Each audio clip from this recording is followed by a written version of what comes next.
So I think we've given everybody enough time to come. I don't want you guys to be waiting around when you showed up when it started. People are welcome to join at any time. So if you know anybody who did plan on attending, I'm not going to stop them from joining at any point. Just to go over a few things. Well, first of all, thank you for joining the Bike Month Intro to Bike Maintenance webinar with Bretton from Total Sports Bike Shop. Very lucky to have him here.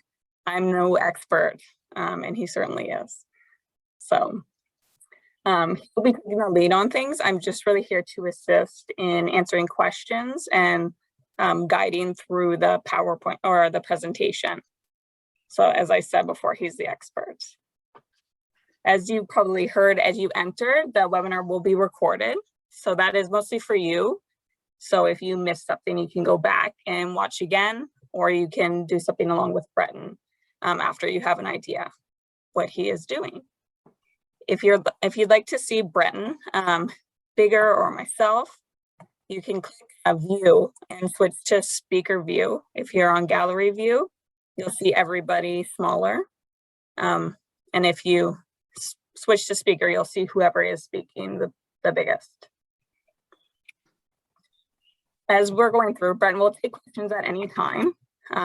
If he's busy doing a demonstration, you can put the question in the chat or raise your hand, and I will mention to Bretton that there's a question, and he'll take the time to answer it as we go.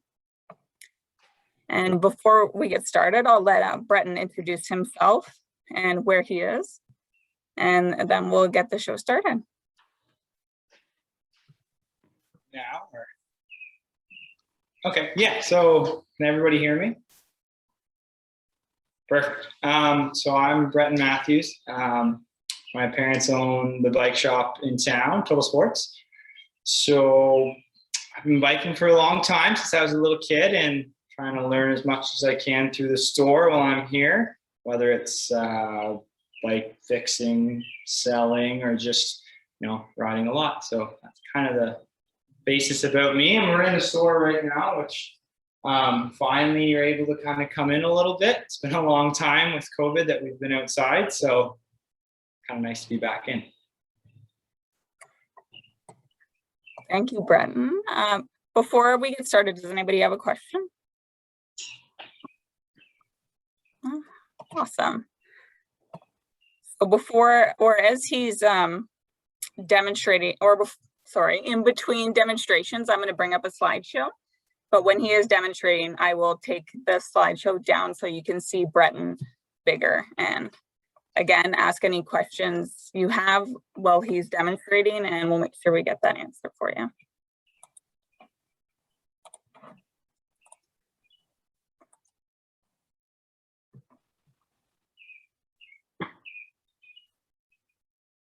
Okay. So I guess we'll start with the beginning of the season, kind of like when you take your bike out of the shed or the garage, the basement, just how to get it ready to go for your first ride. A lot of times, it's kind of human nature. We put our certain type of activity away at the end of the year, and you kind of forget about it until next season. So we put a little list together, just a general check. And what I'll do is I'll kind of demo all the things after I go through it quickly, but basically like an air check. So make sure there's still air in your tires, because most likely over the winter they've gone flat. So that's step one. Check your chain to make sure it's not really dry or rusted or on the bike. And then I do a little kind of check hubs, headset, and crank. I'll show that on the bike just to make sure everything's tight and safe, essentially. Make sure your brakes are working. Again, I'll demo that. And then depending on the type of bike you have, you could have some suspension. So I just like to kind of go over a little bit of things with the pivots and make sure there's air in your shock, stuff like that. So yeah, I'll start, grab a bike and kind of do a little demo.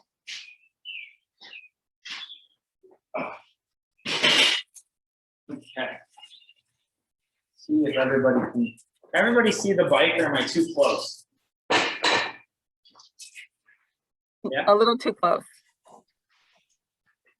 Better. Perfect. So first thing, take your bike out of the shed, garage, basement. I like to, you shouldn't be able to push down on the tire and feel the rip. It should be fairly hard. I mean, if you're riding mostly road or hard packed stuff, it can be pretty hard. If you're mountain biking with it or off terrain, you want a little bit of give in the tires. So just simply push down on them, make sure there's air in it.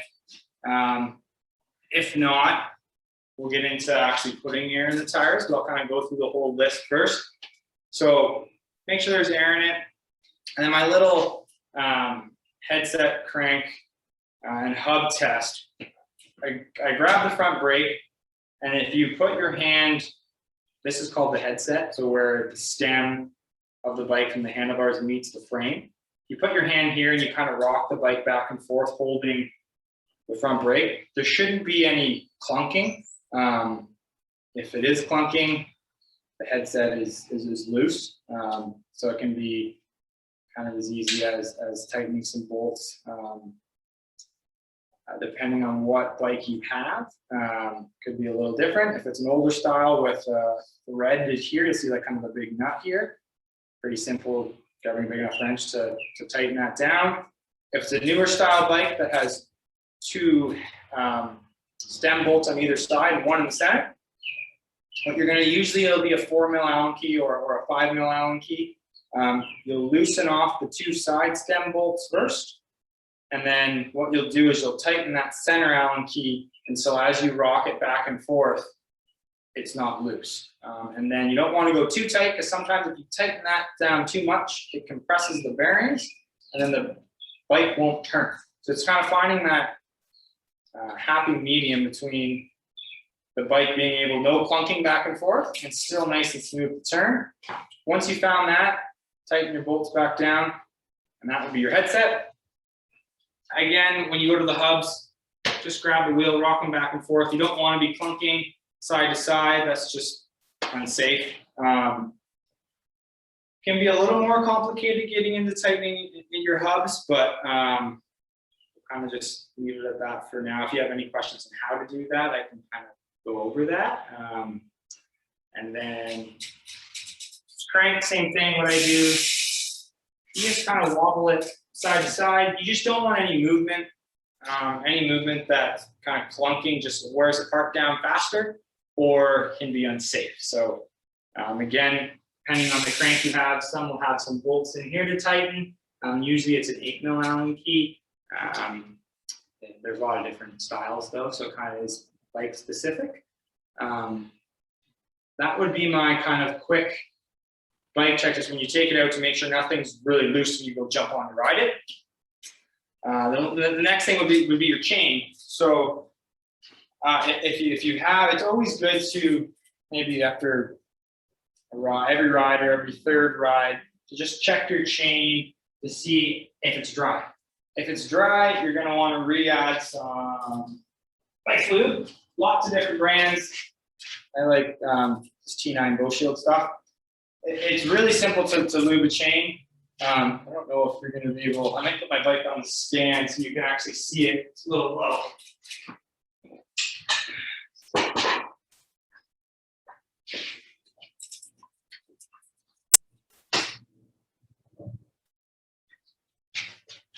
See that? I think so.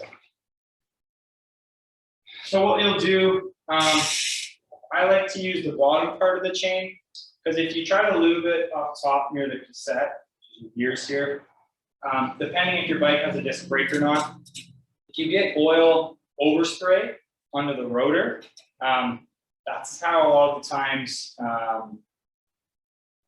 brakes don't work, because they're saturated with oil. So if you stick to the lower part of the chain here, you're less likely to get any overspray on the rotor. All I do is I backpedal like this and squeeze a little bit of oil onto the chain. When it's done, what you can do is grab a rag, like here, and I just wipe the excess off. That way, your chain's not super soaked and you're getting, chain lube all over your leg or your pants.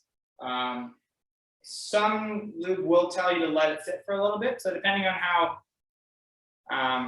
prepared you are for the ride. Some people like to do things the night before. Other people like to do it right before they roll out the door. So if you can leave the lube on longer before you wipe it off, it's better. It has time to kind of dry and soak into the chain. But at the end of the day, some lube is better than no lube. I think I saw a hand go up. Any questions? So no, sorry, my dog is playing tug of war. And I just throw his toy to keep him out of my way. No worries at all. I guess the last thing about my quick bike check would be brakes. So bring this over here. Quick to make sure your brakes work. Pick the front wheel up. You can still see me, I think.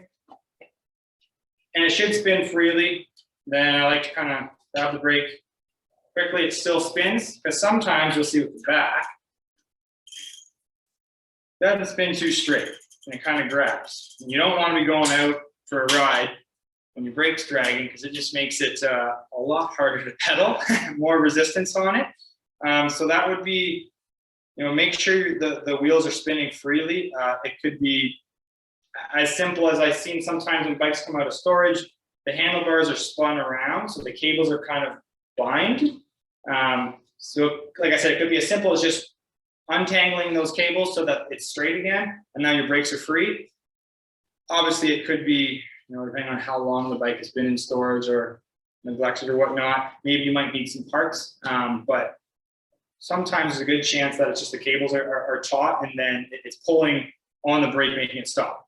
So again, like I said, just pick the bike up, do a wheel spin to make sure your brakes are working and not grabbing when they shouldn't be.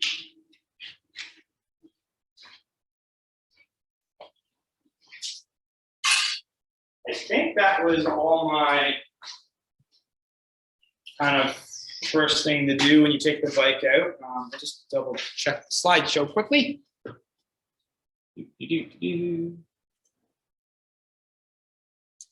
Suspension. So if you do have suspension on your bike, some bikes don't, depending on the style.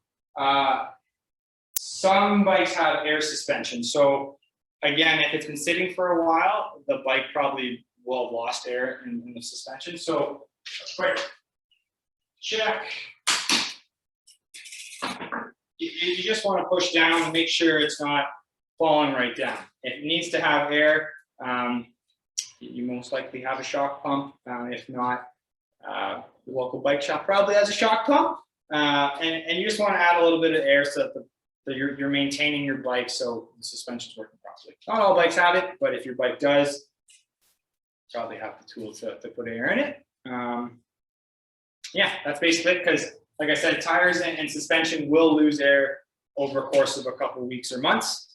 So that it's totally normal to have to put air in your tires at the beginning of the year. Doesn't necessarily mean that it's a flat tire or your bike is broken because of the suspension. Could just be weekly, monthly maintenance, that's all.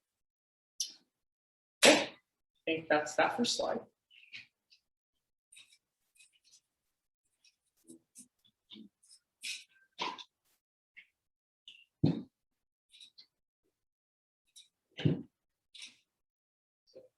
Okay, flat tire change. So, couple quick things. Your bikes will either have three things. One, a quick release, I'll show, a bolt-on axle, which will need a wrench to take off, or a through axle, which with the through axle, it'll either have kind of a built-in handle to take it off, or you'll need a tool as well, an Allen key. And then we'll go through how to take, if you have rim brakes, how to take the rim brake apart to get the wheel off. If it's a rear flat, how to get the derailleur out of the way. Yeah, so we'll start with which is which between bolt-on axle, quick release axle, and a through axle. So through axle, this right. So if you look at it, see if you can see my front wheel here.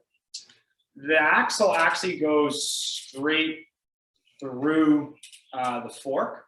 So in order to take it off, in my case, I actually have to use a 6 mil Allen key, and you'll actually thread that right out, pull it out, and the wheel will drop free. Some bikes, like my rear axle, is also a through axle, but it has a built-in, basically an Allen key right on the bike, which is kind of cool. So you don't have to have any tools, you just use that, and then you can undo it. I'll do it on the stand too, so you can actually see how it comes off.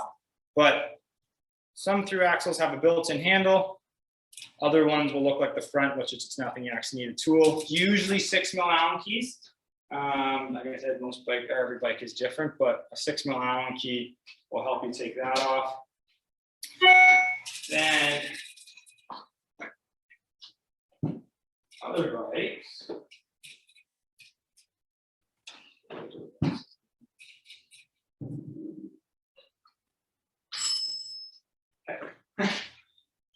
Have your traditional bolt-on axle. So I'll actually kind of do two things here, because this bike has rim brakes as well, and the bolt-on axle. So we'll go over the bolt-on axle first, and then also how to disconnect the rim brake.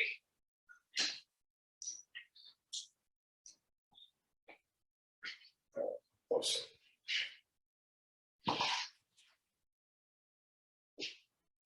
You kind of see that there? Perfect. So most of the time your front axle, if it is a bolt-on, will be a 15 mil Allen key, or sorry, wrench, my Allen key, 15 mil wrench. Before you actually undo these two bolts on both sides of the axle, you're going to want to get the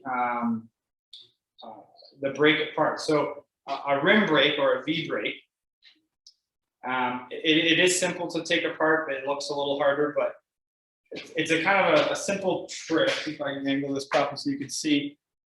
What you do is you take your hand, pinch the two arms together. So what that'll do is this cable, when it comes down, it kind of sits in a little saddle. What you do is when you pinch it together, you can pull the cable out of that saddle, and then now it's disconnected and it's free. I'll move it a little closer. That's better. So I'll do the opposite now, putting it back together again. So it's a little kind of tricky to pinch together and use your finger to hold up that little saddle. And you're just fitting in that cable. I got the rubber stuck in there. Just in the saddle. Like that. So now the brake is connected again. It is, once you do it a couple times, it's pretty easy. But pinch, pull out of the saddle, now it's disconnected. So now these arms swing out of the way, and once you undo these two bolts, the wheel will drop it. And then again, it's all done with the tire change. Throw that back in. I would tighten the bolts first. And it's nice to do, if it's on the ground, make sure it's evenly sitting in the fork, because sometimes if you're kind of trying to hold it on an angle or hold it up, the axle will sit crooked. Now your wheel will be not in straight in the fork, and then you'll kind of have some brake rubbing. So just if you leave it on the ground and let the bike rest flat on the pavement, like forks down straight, it should be centered, and then you won't have any issues there when you get it all back together. Anybody have any questions with the V-brake getting on and off?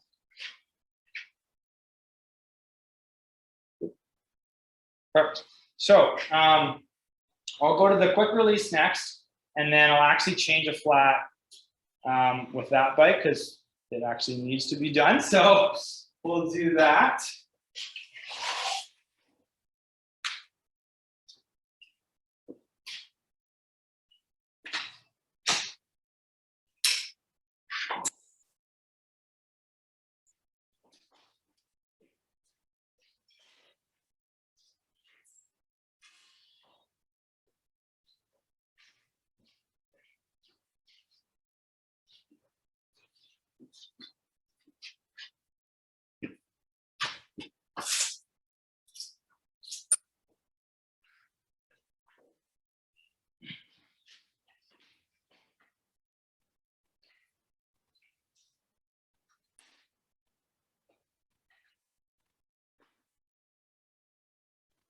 Okay.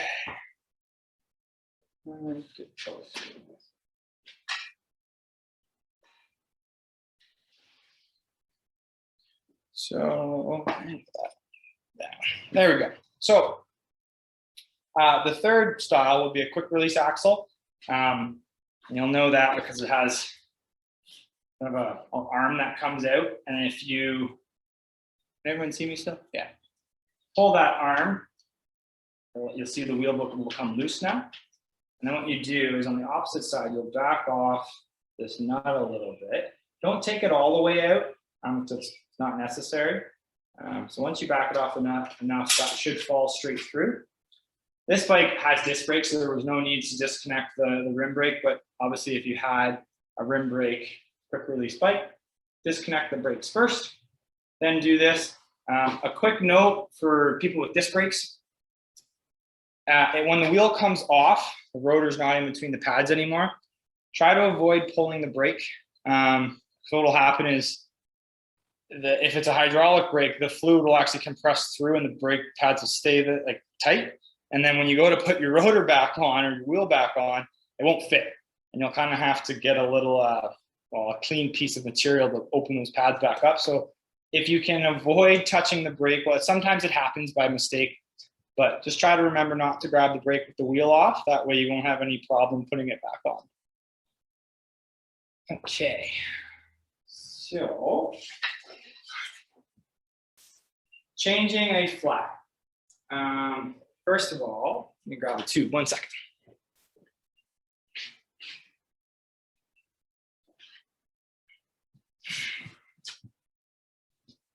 There's two types of valve stems. Go. Your traditional Schrader valve stem, which you'll see on a car. So it's just a black, usually a black valve stem with a brass end. It's the same you'll find on a car.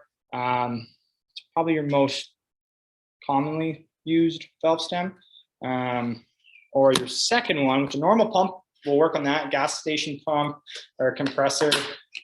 Your second one will be called a Presta valve. And these guys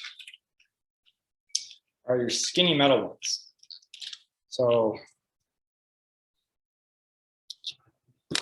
actually have a little kind of nut on top that you unscrew and you can push in, and that actually closes the valve. So two different valve stems on a bike. Just kind of knowing which one you have will determine what tube you'll need. It's kind of a good idea to kind of know that on your bike if you're going out carrying tubes. Some people don't like to carry any kind of tubes or tools. I mean, I recommend it because it doesn't, you don't know where you're going to be. If you're a couple kilometers, 20 more away from home and you have a flat, maybe your cell phone died, now you can't call someone. So if you know how to change a tire, it's an easy thing to do to get you home at least. So knowing what valve stem you have is good. And kind of to re-loop back to the getting your bike ready for the beginning of the season, if you have a tube, check your tube, because sometimes people will use tape to keep it kind of, bundled up or compact. I've seen it a lot of times, people, if you leave that tape on too long, it actually essentially becomes one with the rubber. So when you pull that tape off, you've broken your tube. I've been on a lot of rides with people that get a flat, pull their tube out, take the tape off, and all of a sudden they don't have a spare tube anymore. So I would recommend using a elastic band to hold it together instead of tape, or just knowing at the beginning of the season, hey, yes, this tube still works. If I get in trouble, I have something that's going to work. So, into changing the flat. We've got our wheel off the bike now. We know what valve stem we're using, Schrader or Presta. So in this case, it's a Presta valve.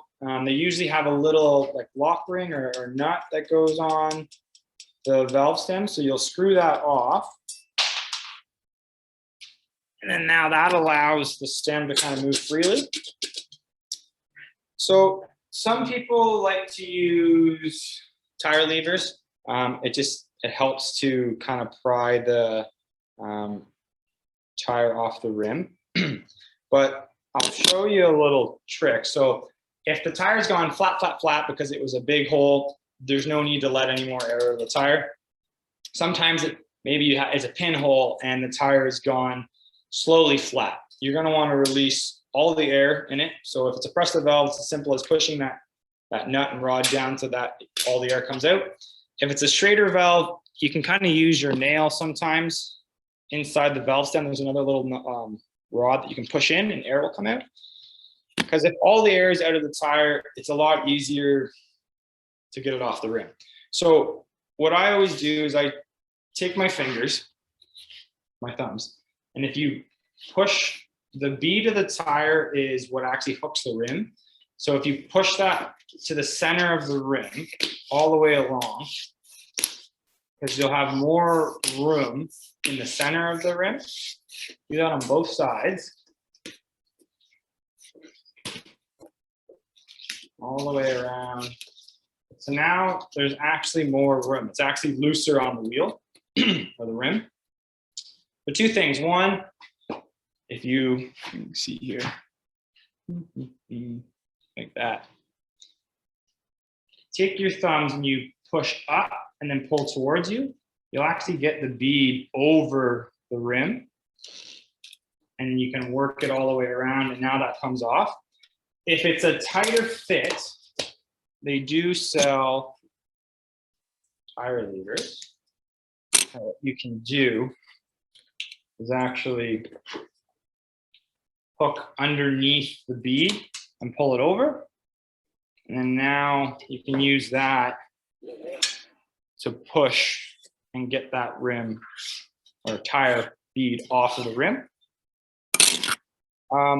I like to do is take the tire right off. So once you have the one side free all the way around, turn it around, and you can actually pull that bead off of the wheel completely. Valve stem out, put the rim aside, and if possible, it's good to inflate the tube that went flat and try to find where the hole was. Because if you've ridden over a piece of glass or a tack, something, and it's still in the tire, go through this whole process, put a new tube in, pump it back up, and your spare tube just went flat. So it's nice to leave the tire or the tube in the tire, pump it up, hear where it's coming out of. If you see it's a pinhole, try to look where that would line up in the tire. See if there's any glass. See if there's, a piece of metal, something in there that made it go flat. If you see two cuts on it, spaced apart, or two holes in it, that's usually, it's called a pinch flat. So what had happened is that the tube got in between the tire and the rim, and it compressed over a bump, pothole, curb, something, and it went flat. So now you know there's nothing in your tire because it's a pinch flat. Like I said, two little slashes on either side kind of shows it where it was pinched. So now we've got our tube out. We know where the hole was. We either pulled out what was there or was a pinch flat. What you're going to do, take your new tube. It's always helpful to put some air in it. It makes it easier to get in the wheel. Not a lot, just enough that it actually holds a shape.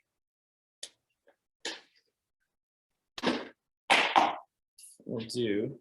Some people will do it differently. Some people will put the tire on the rim first and then put the tube in. I like to kind of seat the tube inside the tire first. Kind of just work it around. Make sure it's all in there. And then now when you go to put the tire on the rim, most tires will have a direction of which way they want it to spin. In this case, it should be marked on the tire.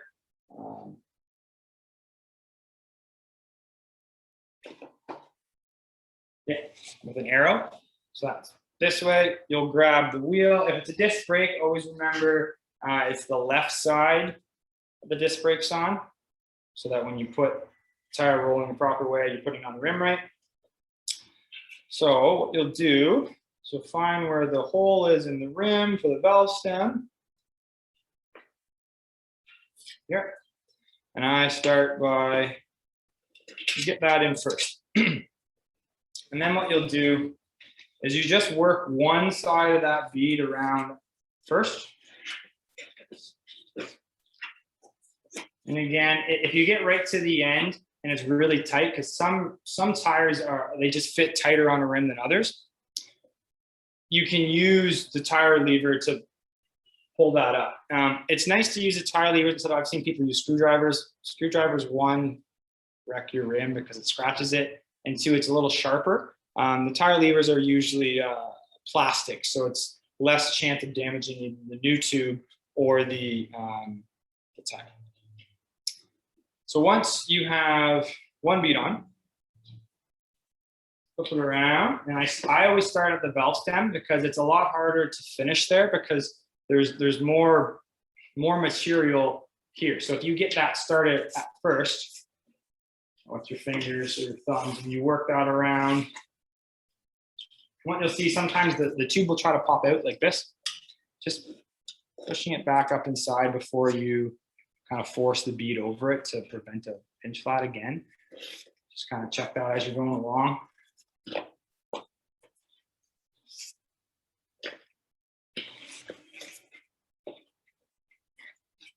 When you get to the end, like this wheel is actually, it's pretty loose fitting on here, so I can actually use my fingers. But if you couldn't, you would do is you would hook this has a hook on it. You're going to hook that over the rim and then pry forward, and that should get your bead all the way around. And then what I like to do, instead of inflating it right away, just run your fingers along that bead again to make sure the tube isn't sitting in between the bead and the rim, so you don't pinch your brand new tube again. All the way through. We're good on that side. Check the other side.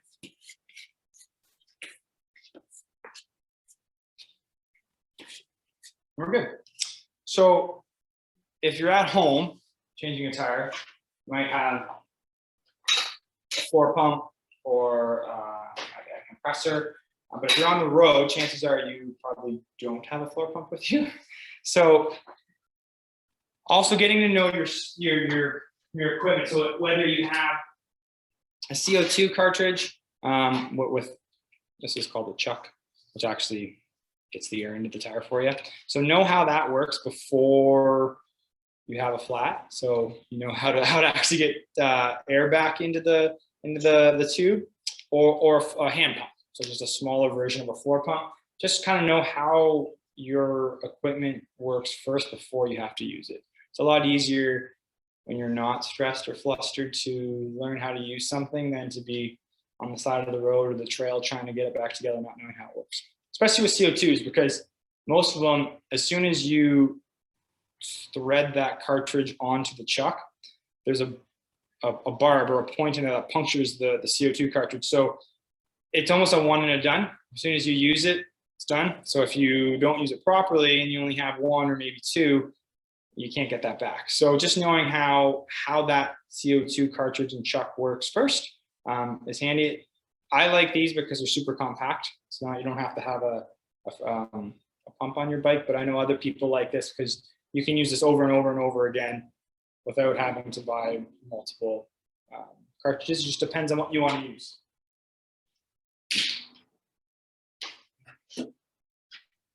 Yeah, and then we'll put air back in the tire. Every tire will have a recommended air pressure in it. So on the side of the tire, it'll say, 40 to 60 PSI or 80 to 100. You don't want to go, the reason there's a minimum pressure in there is to prevent pinch flats. So if you run the tire too low, it's more of a chance you're going to have a pinch flat. And if you run it too hard, you run the risk of either blowing the tire off the rim or overinflating and blowing the tube inside. So just always staying, and every tire will be different. So staying within that range is good. I believe this one should be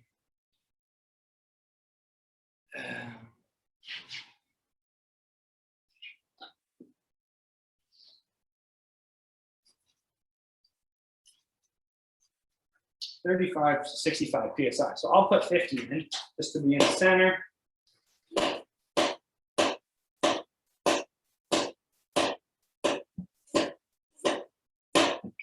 And then when you're done, it's nice to sometimes the bead sometimes won't pop all the way up on the rim. So if you look on the tire, you'll see kind of a rubber line that goes all the way around. You want that to be above the metal part of the rim. So to be actually up and even all the way around.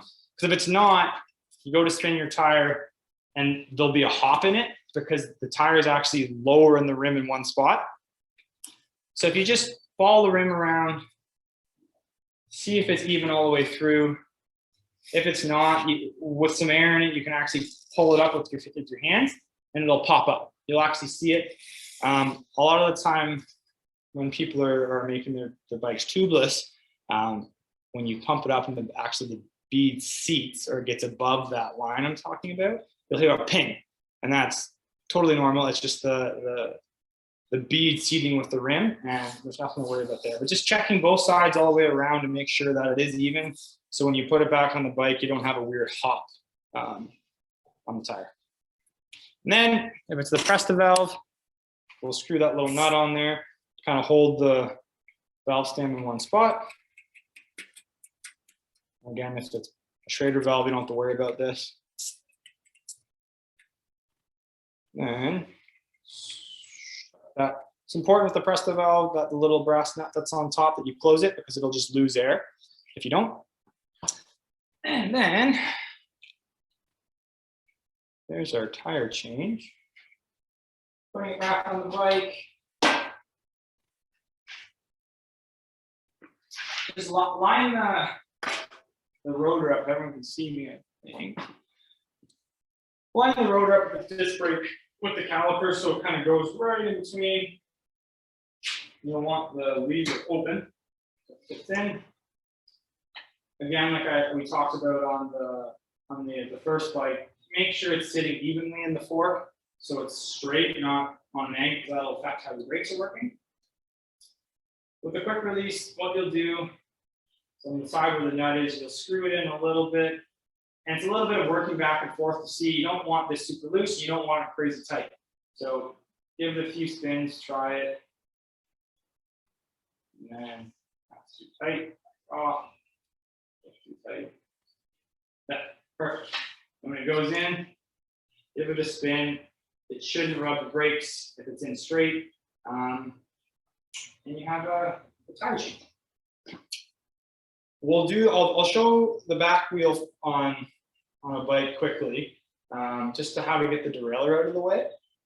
Front tires are a lot easier to do, so messing around with the rear wheel and the derailleur, a little trick here, but it's pretty simple once you kind of get a hang of it.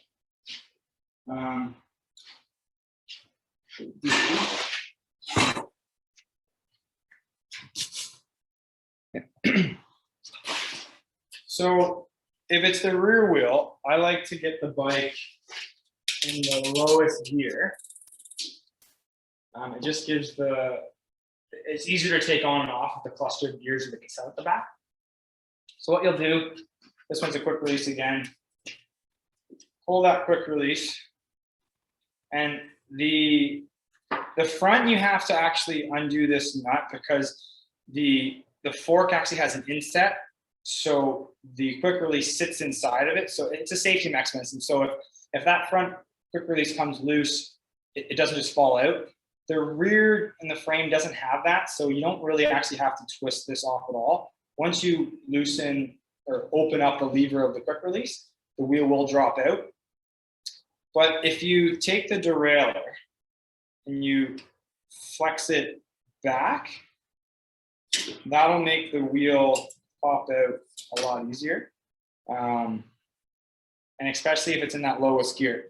If the derailleur is in the higher gear, it's actually shoved into the middle of the frame more, making it harder to get that wheel off.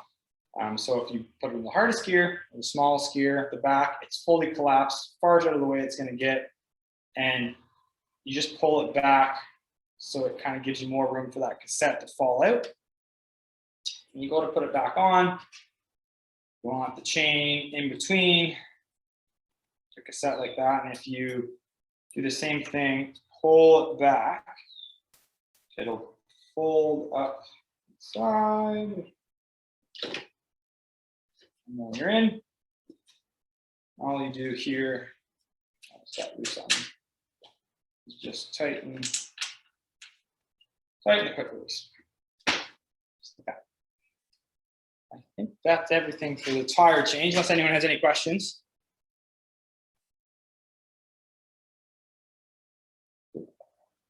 Perfect. And so I guess one thing I could talk about quickly, some bikes do have tubeless tires. So in that case, it's what they'll be, they'll actually do their sealant inside your tire. And if it's just a little flat, what you can do actually is that sealant should, as long as it's not a big hole, it'll seal the hole. So all you have to do is just add more air. So you wouldn't even have to change the tube.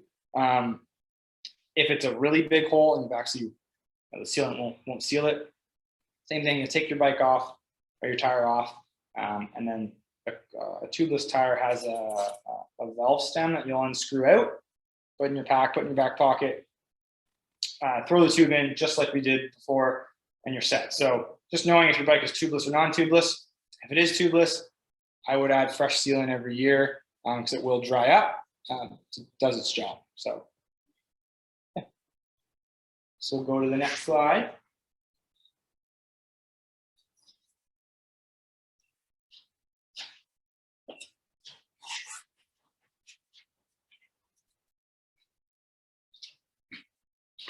Yeah, how to put the chain back on.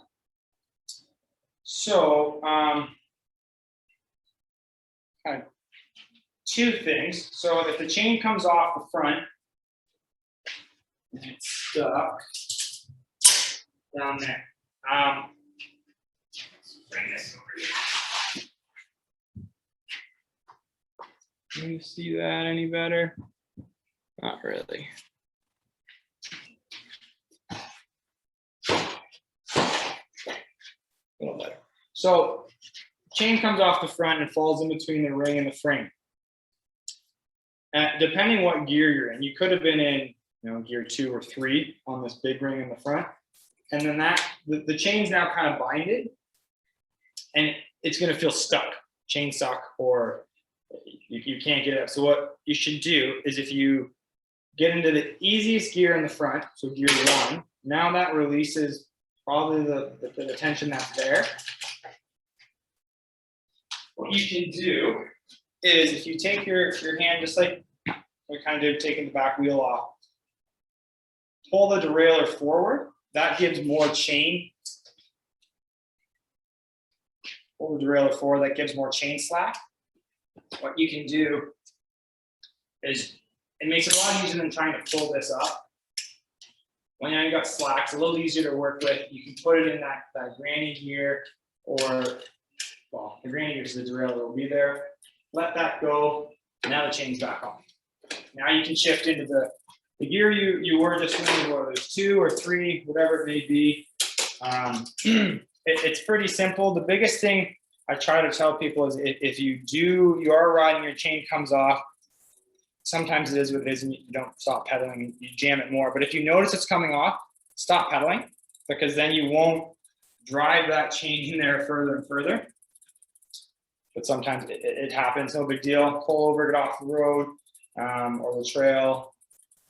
Lower that derailleur into the easiest gear. That way you have the most room in here to work with. Pull that open, pull that forward on the rear derailleur. You have more chain slack, throw it on. Some people like to do, you can get away with sometimes while you're riding. If you use the derailleur, you actually shift up to a higher gear and you pedal. Sometimes what will happen is it will just kind of, the teeth will grab and now the chain's back on, you didn't have to stop. It works sometimes, but I caution doing that because sometimes you can create more of a problem and jam it harder. But it does work sometimes, as long as you're kind of cautious with it and go slower. You don't want to just shift into that gear and step on it really hard. If you kind of ease it gently, it will kind of pick it back up, and then it keeps your hands clean. But if you want to be safe, if you pull over, get off, and do that method, it's going to work every time. So, any questions? Okay. I guess next slide.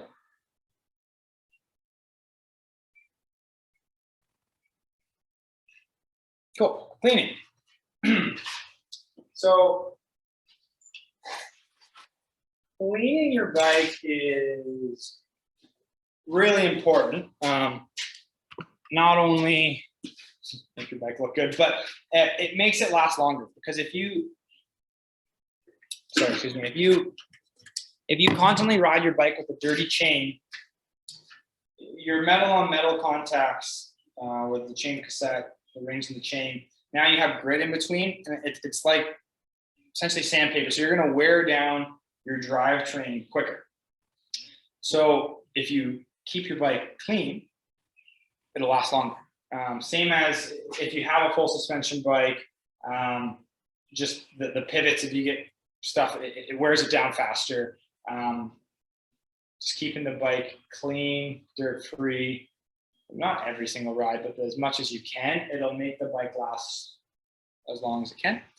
So a couple things, I'll kind of go over some products I recommend using or we sell, or anywhere you can get.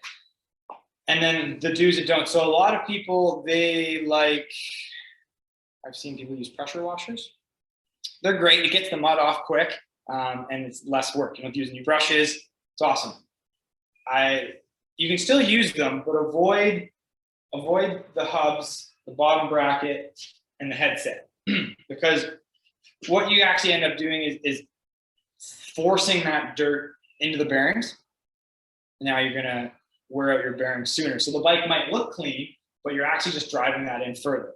So if you're gonna use a pressure washer, use it on the frame away from, like I said, where any bearings would be. So your crank, center of the bike, your hubs, and your headset. Or on a full suspension, there's pivots everywhere, so I would just avoid using it altogether. A garden hose is a lot less pressure, way less likely to do any damage. Yeah, so what we do is, so if you spray your bike down when you get home so it's wet, you can get a degreaser from any bike shop. It's not auto degreaser. It's much, much, much lighter. If you say go to Canadian Tire or any auto place and get degreaser, I've seen it on bikes in the store. It actually takes the paint or the finish off the wheel and the frame. So it does a really good job of cleaning, but too much. So sounds like a sales pitch, but it's not. If you find a bike degreaser, it's a lot easier on your bike. You could look at eco degreasers too, but just buying a bike degreaser, you know it's safe. It's pretty inexpensive. Like for this liter jug, it's $28. Couple different things you can do. Comes with a spray bottle. You can spray it all over your cassette, chain rings. And then there's lots of brushes you can buy, but honestly, the best I've found is an old toothbrush. It works really, really good. Spray it all over there. And what you can do is you can just backpedal and scrub all the way around your cassette, and then you can actually scrub it. You move what I do is once this is full of degreaser and it's kind of clean, if you run the chain through the gears, it picks up more of the degreaser itself, and then you can actually scrub it off. So once you've degreased everything on the chain, cassette, rings here, spray it off with your garden hose, and it works really good. All that gunk will come off, and the chain and the cassette will look new again. Once that's done, then you can use dish soap, works good. It's pretty light, but they do sell bike soap. It's just a lighter soap. Spray it on your frame. You can use either a soft brush or a cloth. Wipe it down. It gets all the mud off. I like to do the drivetrain first and then clean the frame. Because if you have a nice clean frame, then you get degreaser everywhere, and now your frame's dirty. So clean that first, and then do the frame. Again, if you have disc brakes, avoid grabbing the brakes when you're using the degreaser or the soap. And when you're all said and done, you're clean, grab the garden hose and shoot the water at the rotor and the caliper here and spin the wheel. That way it kind of flushes any, if there got some degreaser in there or if it got some soap, then it's out and you won't have any issues when you go to ride again, with the brakes being a little soft or not working. And they do sell these kind of fancy little tools that are, it's chain cleaner. Works pretty, you put it basically is a bunch of pulley wheels in here with brushes. Put your degreaser in there, onto the bike, and you backpedal, and it does all that manual labor for you, and then you just spray it off. They're pretty handy things. They last a long time. Yeah, and then once that's all done, you degrease the bike, clean the dirt off of it, oil your chain again, because if you have a nice clean chain with no grease on it anymore and it's wet, it will rust. So like we did at the beginning of the video, apply it on the bottom of the chain to avoid the rotor, backpedal while you're spraying it on there. Some people will actually do every little link. You can, it makes the lube last longer, or the chain will last longer. And then you can let it sit for a little bit, or you can wipe the excess off. Now you know your chain is clean, oiled again, won't rust. And yeah, your bike's clean. So that would be my and cleaning is, like I said, it makes the bike last longer. If you keep your drivetrain clean, especially if you're going to do one thing, clean that, and it'll last longer. So it's not uncommon if people ride a lot, you're going to be changing your cassette and chain out every year. If you don't ride that much, obviously it'll last much longer. But just by keeping it clean, just prolongs everything more and more. Any questions? Yep. Brenton, what kind of oil? So I would avoid WD-40 because it's actually a degreaser, really. It's not really a lubricant. Any kind of bike oil. There's lots of them out there. Dry lubes, wet lubes, ceramic stuff. I really like this stuff. It's T9. It's just a very basic, general, all-condition lube. People who are more, say, ride pavement more, you're going to want to stay away from wet lube, because wet lube works really good when it's muddy and wet out, but it collects a lot of dirt. So you're going to find your chain's going to get like this stuff here. I'll actually say wet lube on it. It works really good, but it collects dirt. So if you're mountain biking, really muddy, wet conditions, that'll keep the chain lubricated longer. But if you're more of a fair weather rider or mostly on the road, a dry lube is more than good enough. Okay. Yeah.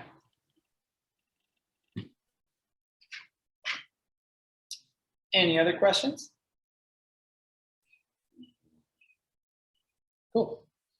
So go to the next slide.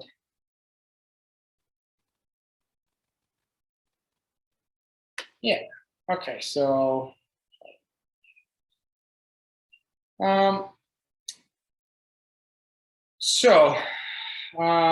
when to replace your tires? I see that a lot in the store. It's not always necessarily when the tires look bald. Sometimes if the bike's been sitting for a while and you take it out of the shed because you want to start riding again, or someone's giving you a bike, the tires could look like they have lots of tread on them, but it's rubber, so it will dry out. If the bike had been stored in a shed or outside, or not inside where it's kind of same temperature all the time, you'll see in between where the actual treads or the lugs of the bike, you'll see it'll start to crack, or the sidewalls will start to have cracks in it. So just knowing your tires are in good shape, it just prevents a flat, because the more that crack gets bigger, bigger, and bigger, one, something can work its way in there and you'll have a flat, or two, you'll actually blow it up. So just knowing what shape your tires are in are good. Like I said, it's not always you have no tread on them. Sometimes, you know, the tire's worn right down, yeah, time to replace it, but it could be cracked. People that ride a lot of road, the rear tire, you can actually, they're rounded, but when you ride a lot, it'll actually start to flatten off and you'll feel like almost an edge. You've actually worn the rubber down into, sometimes actually have a wear mark on it that'll start to show a different color. So just kind of being observant of what shape your tires are in just prevents a flat. That's could have been avoidable. That's all. Any questions about tire wear, when to change, what to look for? So other thing I like to talk about is bike shorts. A lot of people will complain that their seat's not very comfortable. Number one suggestion is a pair of bike shorts. They have a pad in them, which is a lifesaver. And if you're, say you don't want to wear tight spandex, what you can do is put this on first, throw a pair of gym shorts over top. They also sell them already like that there's a pad inside and then a regular pair of shorts goes over top. It gives, it's a lifesaver. It helps a lot. So if people come in asking, say, how do I make my bike more comfortable? Get a pair of bike shorts. It makes a world of a difference. You can ride longer, you're more comfortable. And like I always say to people, it's not a sales pitch, but if your bike is comfortable or you're comfortable riding it, you're gonna ride more. So if you can avoid these little things of feeling uncomfortable or sore, you're gonna ride your bike more, and yeah, everything's good. And I guess into that too, it could be saddles too. So there's a lot of different types of seats you can get into. It's not always cushion. Everyone thinks I want a big cushy seat. To an extent, yes, that does help, but how your body's made up, so your sit bones, if the seat is too wide and your sit bones are sitting kind of in the center of the seat where there's no support, a really big cushy seat, it's still not going to be comfortable because there's no support holding up your skeleton. So finding a bike or a seat that fits your makeup properly, it really helps too. So lots of seats you can find, different sizes, widths, shapes. They make these little sit bone measurers. You kind of sit on a bag that makes 2 indents. We can measure your sit bones, find the right seat. So a proper fitting seat mixed with bike shorts will really help. A lot of things too, if your bike's not set up, like kind of fitted to you properly, it's not comfortable. You're not going to ride it as much, or you'll dread going out. So bike fits are super important. It can be a really simple fix, just making sure the seat's in the right spot, and it'll avoid injury or just discomfort. So most bike shops offer that, or if you have a friend that rides a lot, he can maybe give you some tips or info on what you should and should not look for. You can go super in depth with a bike fit, or just super basic, making sure that you don't want, when you're pedaling, your leg to be fully extended. You hyperextend your joints. It's not good. You don't want to be super crunched either, because now you're not using much of that leverage at all. So if you find just a nice little bend in your knee, that's a pretty good basis. Usually a good rule of thumb is when you're sitting on your seat, you're on your tippy toes on the ground. You're probably not going to be flat-footed. Some bikes are designed where the pedals are out front, you are flat-footed. A good rule of thumb is if the seat's at the right height, you're kind of on your tippy toes. That kind of, and then there's things we can do with the stem and the handlebars on how to make the bike more comfortable. You get stems that fold back more, so you're a little more upright, so it's easier on your back or your shoulders. Ergo grips that give you more support on your hands so they don't go numb. Lots of things can be done to a bike. You don't necessarily need a new bike. It could just be adding a new stem or grips or a seat to make your current bike more comfortable, and you'll want to ride it more. So yeah. Any questions on like bike fits or what to look for, or if you guys have any questions about your current bikes, not fitting or issues? Okay. I think the last point on that slide was about nutrition, I think. Especially when it's warm out, drinking something, whether it's just water or Gatorade or lots of places will sell sports drink that just has less sugar than Gatorade. We sell Heat. It's an electrolyte that you put in your water. It's really important when you're riding. If you're trying to ride maybe longer than you have before or faster, it's just fueling your body properly while you're out there is super important. So a good rule of thumb is a bottle an hour. So if you're riding more than 1 hour, bring more than one bottle, or be prepared to stop and fill up somewhere. Because if you don't, you can kind of set yourself up for a bad ride or a crash, or you'll have a cramp in your legs or something. So if you just fuel your body properly with either it's an electrolyte drink, Gatorade, water at all, at least water, some bars or gels or something just to replenish what you're burning, it'll just keep you riding longer and happier too. Any questions on what to drink, not drink, what to do, what to bring, stuff like that? Yeah. Do you carry the goo gels by chance?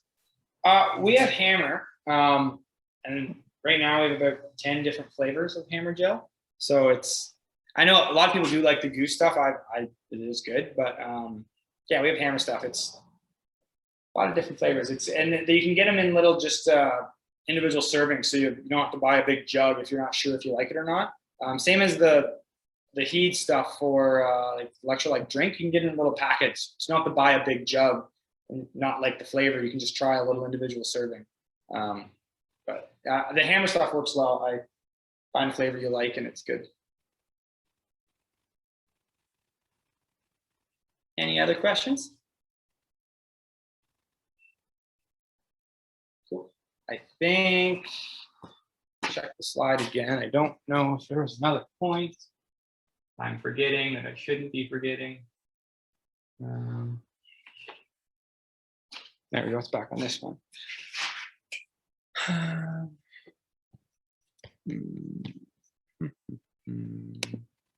Oh, when to replace your drivetrain? Yeah.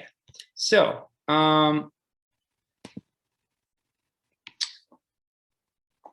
that's a good one. So, like I said, drivetrain, that's your cassette, chain, gears, or chain rings. Like I said, it does wear out at some point in time. The kind of telltale of when that's wearing out is if you have a bike stand or someone hold your bike up and you go through your gears, shifts fine on the stand, no problem, everything's set up good. But when you're out on the road riding or pedaling harder, you find it jumping.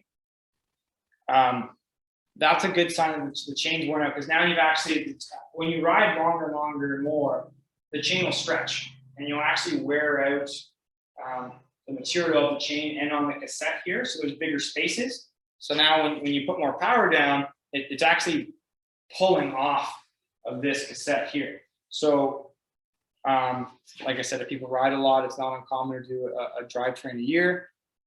You can get a couple of years out of it if you don't ride that much. But knowing when to replace it, it is kind of nice. So you can kind of time it through the winter or a time you're not riding, you won't be any downtime on the bike. But the big telltale, like they do make chain checkers that you can put in your chain and it'll tell you it's 100% worn or what percentage it's worn at.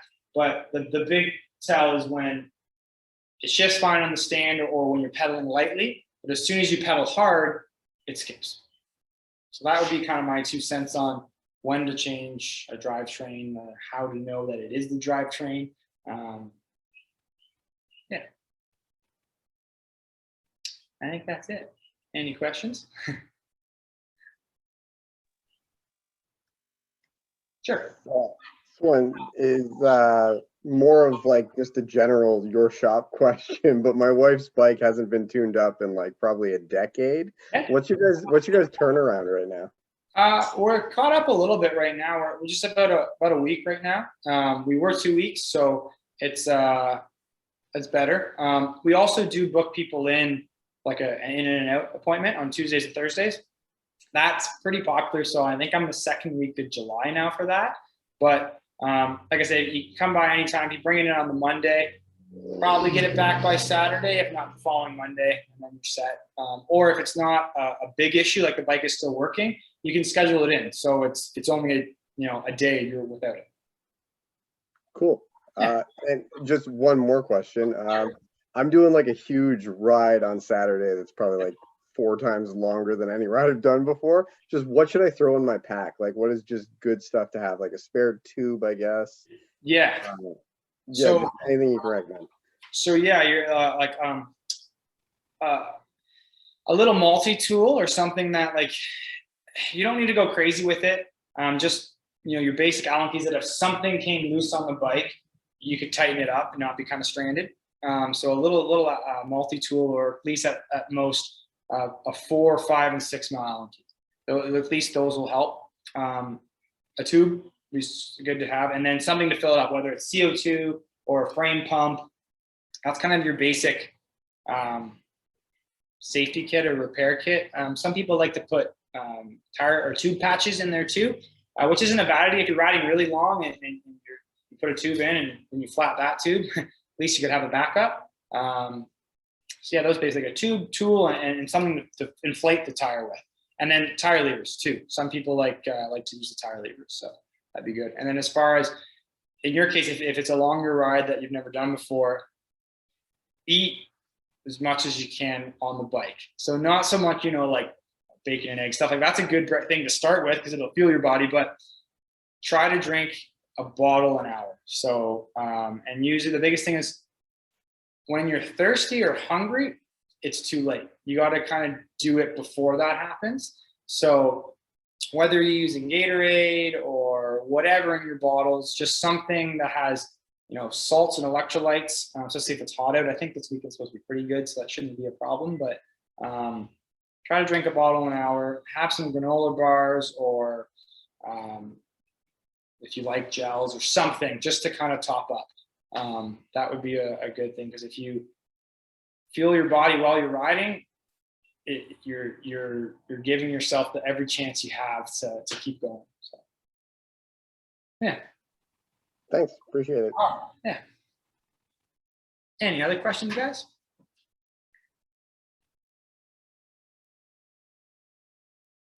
All right, I think that was the last slide, I think. Not sure though.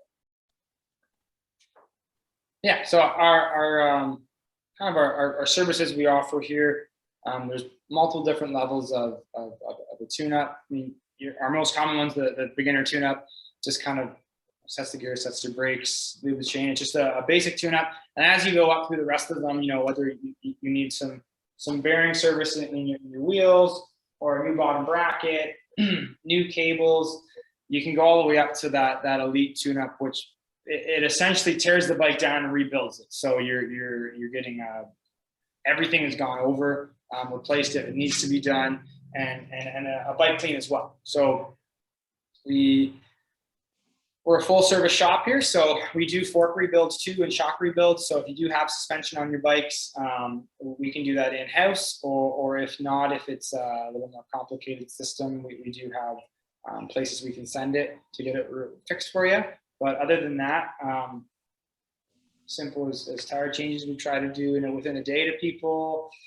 We're full repairs right now, like I said, about a week. Yeah, and then store is kind of open now too. So whether it's riding shorts, gels, bars, drinks, tubes, anything like that, we have. I guess another thing to kind of throw in there too, for more of a safety thing, is a bike light, a daytime running light to be exact. I always used to be one of the people who thought, oh, I don't ride at night, I don't need a light. But this past year and the year before, I started using just a rear daytime running light. So just it flashes red, and it really helps. It just kind of gives every chance you have for a car to see you, and it, for the most part, people move over and slow down. So it's lights aren't just for during at night, just like your car. You have daytime running lights on a car. So I really encourage people to pick up a light, even if you're on the trail and you're only on the road for connecting pieces. It's nice to give yourself the most safety as you can get. At the end of the day, cars are a lot bigger than us on bikes, so we don't win in that situation. So a light, reflectors, stuff like that just helps. Yeah. Any other questions to wrap it up? Could be anything, even outside of what we covered, to answer anything for you guys. Sure. Yeah, I just wanted to say thank you very much indeed. There have been all kinds of great tips and advice in there. I really appreciate it. Thank you. Anytime.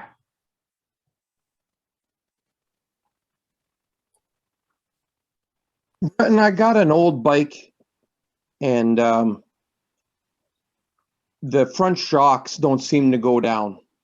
Okay. What would be, how would I, because I got another mountain bike style, and they, when I demonstrated what you did, push down the front shocks, and they seem to work okay. Okay. So what is likely the issue with the front shocks on the old bike? It could be a number of things, but does it look like it's kind of rusted or corroded at all around the forks anywhere?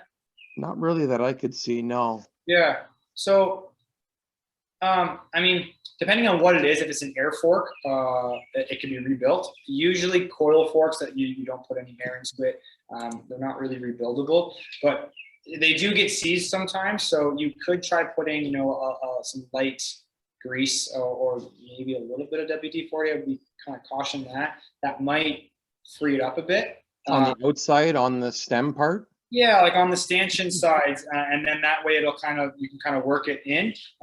It could just be seized, but if it is an air fork, like if you notice there's a place to put air in it, don't do that, because it probably just needs to be rebuilt with new seals or something, and then you'll be fine. But I don't know if it is or not. But So how can you tell if it's got like a little cap on the top? Yeah, exactly. Like on the bike, this one here, actually, it's not an air fork, so they'll just say like preload, and if you spin it, it's not really nothing comes off.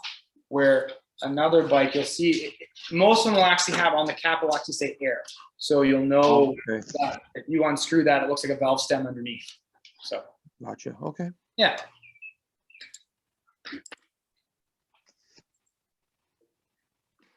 Anyone else have a question?